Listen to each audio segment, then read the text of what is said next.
Today's episode, why are collectibles so intoxicating? This is the coolest thing I have ever seen. I think this is a fascinating subject, and I've heard somebody, I think it was a few different viewers, have told me in my comment sections, hey, nostalgia is a powerful drug. And man, I think that this statement really kind of nails it. I know for me, going back to the 80s, 90s, I was a kid in 1987, 88, 89. I was 6, 7, 8 years old. And so this was the birth of Teenage Mutant Ninja Turtle action figures, starting lineup sports cards, Masters of the Universe, Nintendo Entertainment System, basically all of the cool things back then that have really since kind of evolved and spawned what you see today. I think it's amazing that you can go into a Walmart or a Target and you have retro play Masters of the Universe figures that look very similar to the ones from 1985 when I was a kid. We're talking almost, 40 years later, 35 years later, and they're still making this stuff. One shall stand,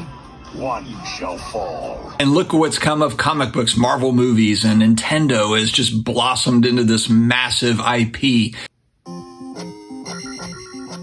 I think a lot of us, especially in adulthood, kind of long for those days as kids where there was really no responsibilities. Now we're all grown up. A lot of us have families. There's a lot going on. And just, man, you think back to those times. And of course, not even just no responsibilities, but also no internet. It was just a much simpler time back then. And so you kind of glean those good moments. And a lot of the good moments, it was all the cool characters and movies and stories that were born out of the 80s and going into the 90s as well. I have the benefit of being born in 1981. I've got nostalgia from the 80s. I've got the Masters of the Universe stuff I used to have, but then also going into the 90s into my teen years where you had Beavis and Butthead and Ren and Stimpy and all the kind of, the goofy 90s stuff as well. That was so great. And so when you think about kind of the action figures that are still in the box or the video games that are still sealed or even just complete in box or comic books, now you've got grading slabs for these things, ways to preserve and ways to kind of gauge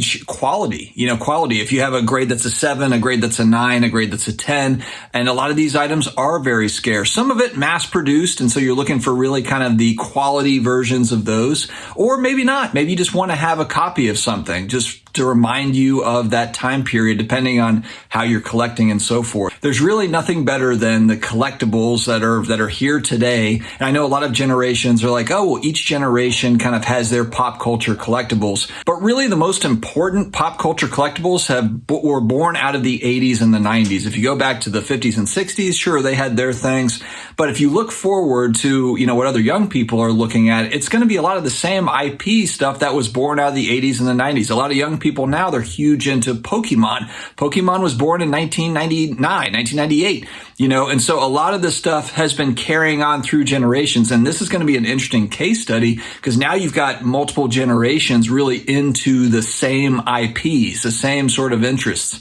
And it will be really cool to see how that blossoms, in future generations. When you think about certain characters, Spider-Man or, Mario and Luigi, you probably assume that in 20, 30, 50 years, those characters are still relevant or still known. It's not as if they'll be forgotten in time because they're still making games, they're still making movies, they're still making shows for all of these things. And they keep on just bringing them back. These are very popular characters that have now become kind of more of American history. When you look at sports cards, it was born out of baseball card collectors. Going back to pre-war, late 1800s, early 1900s, there was cards that were put into packs of tobacco, and those weren't even really collected back then. And then over time, they became collected. And now a lot of the baseball card collectors are really collecting history. Not only are they collecting the cards, of course, and the baseball players themselves, but baseball cards have become a huge part of just Americana as a whole. It's American history. And I think as time goes on, a lot of the kind of what people think is a fad, a pop culture fad,